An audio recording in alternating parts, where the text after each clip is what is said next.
Birdstrike. "I know what a jubilee is," announced Henry. "It's an engine called Bahamas. I met him at Crewe." "Isn't it a sort of party?" asked Percy. "Thomas and I took some scouts to one once." "That was a jamboree," put in Thomas with a chuckle. "Oh, was it?" said Percy. "Sorry." Gordon smiled. "Actually, it's a train," he said knowingly. "Flying Scotsman told me. The Silver Jubilee used to run from London in the old days."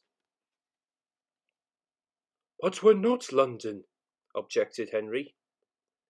"And if it's a train, why do we need it?" James continued. "We don't," interrupted a well-known voice. "Our Jubilee is a golden one because in 1995 it is 50 years since stories about us began to be in books. I thought it would be a good idea to celebrate." "It is a party," squeaked Percy excitedly. The Fat Controller laughed. "Sort of, Percy," he agreed. "I haven't worked out the details yet, but you will all know about it in plenty of time." The engines were excited. "Will there be a special train?" Gordon asked the Fat Controller. "Can I pull it, please, sir?" "Sorry, Gordon," said the Fat Controller. "There will be a special train, but I can't spare you, I'm afraid. Anyway, haven't you forgotten how you had coal and water problems on the other railway?" Gordon had. "You remember Pip and Emma, though, don't you, Gordon?" the Fat Controller went on. "I have asked them to be my special train for the guests from London." Gordon puffed away. Near Henry's tunnel, the main line passed through woodlands, and the high branches of the trees were full of birds' nests. Often great flocks of birds circled above the railway, and sometimes Gordon had noticed them feeding in the fields nearby. Today the birds were much closer to the railway than usual. Whistled Gordon as he approached the farm crossing. Startled, the birds rose together in a thick black cloud. They swooped across the line in front of the train.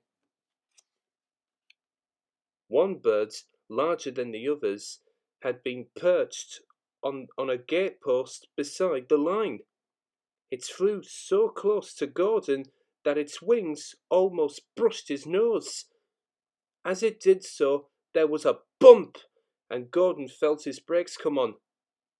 "Why are we stopping?" Gordon asked his driver. "Perhaps someone has pulled the emergency brake," said the driver. "Don't worry, the guard will come and tell us in a minute." But the guard had no idea what was wrong.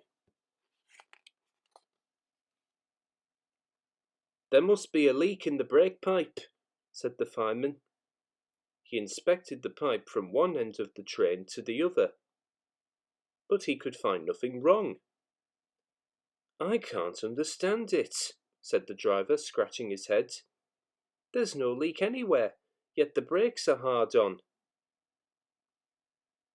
"It was just when those birds flew across," said Gordon.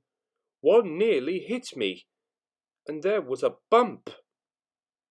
"Just a minute," interrupted the fireman. He looked closely at Gordon's front brake pipe. "There you are," he said triumphantly. The fireman laughed. "That bird knocked the seal out of your brake pipe," he explained. "Look." "Well, I'm blessed," said the driver. "I've never heard of a Birdstrike on a steam engine before." "A crow did it on the Great Western in 1915, chuckled the fireman. I read about it only last week." Gordon was soon on his way again. The other engines laughed. "Poor old Gordon," they chuckled to each other. "Fancy being stopped by a bird. That's nothing to crow about, is it?"